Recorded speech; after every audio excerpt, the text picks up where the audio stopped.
பச்சை மிளகாய், தக்காளி, வெண்டைக்காய், வெங்காயம், கருவேப்பிலை, கொத்தமல்லி. கடுகு வெடிச்ச உடனே வெங்காயத்தை சேர்த்து வதக்கிடுங்க. வெங்காயமும் அந்த கருவேப்பிலையும் எண்ணெயில் வதங்கச்சே வாசனை வீடே மணக்கிறது. பச்சை மிளகாய் ஆட் பண்ணி வதக்கிடுங்க.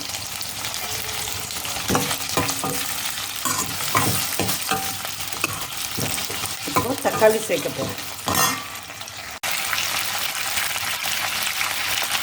ஆஹா, கலர்ஃபுல்லாக இருக்குது.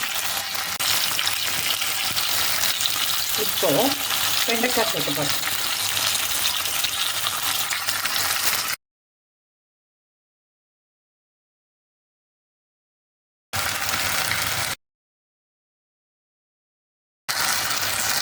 மஞ்சப்பொடி, மிளகாய் பொடி, சாம்பார் பொடி எல்லாத்தையும் சேர்த்துட்டு நல்லா மிக்ஸ் பண்ணோம். மஞ்சப்பொடி 1/4 teaspoon, red chilli powder 1/4 teaspoon, sambar பொடி 1.5 டீஸ்பூன். இது எல்லாம் நல்லா மிக்ஸ் ஆகணும்.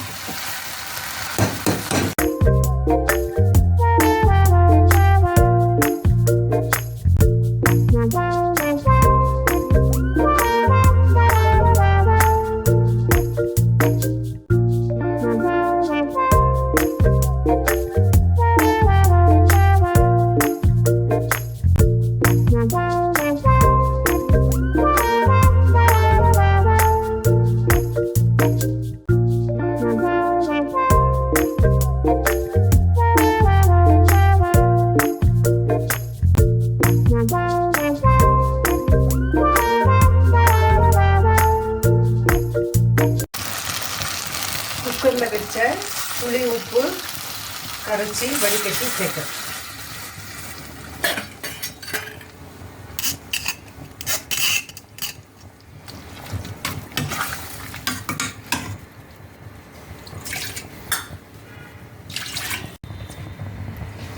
கொதிக்க ஆரம்பிக்க போகிறது.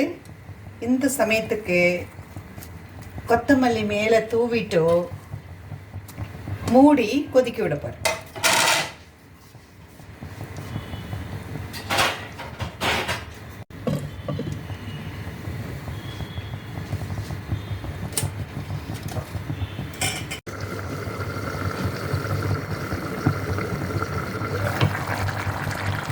வெண்டைக்காய் குழம்பு தலை கொதிக்கிறது, வீடு ஃபுல்லாக மணக்கிறது.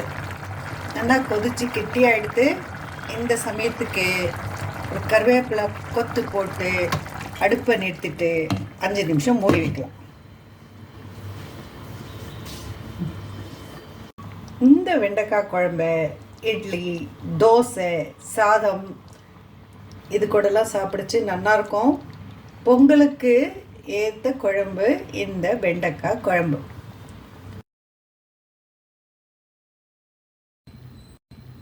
இன்னைக்கு பொங்கல் கூட சாப்பிட போகிறோம் இந்த குழம்பு.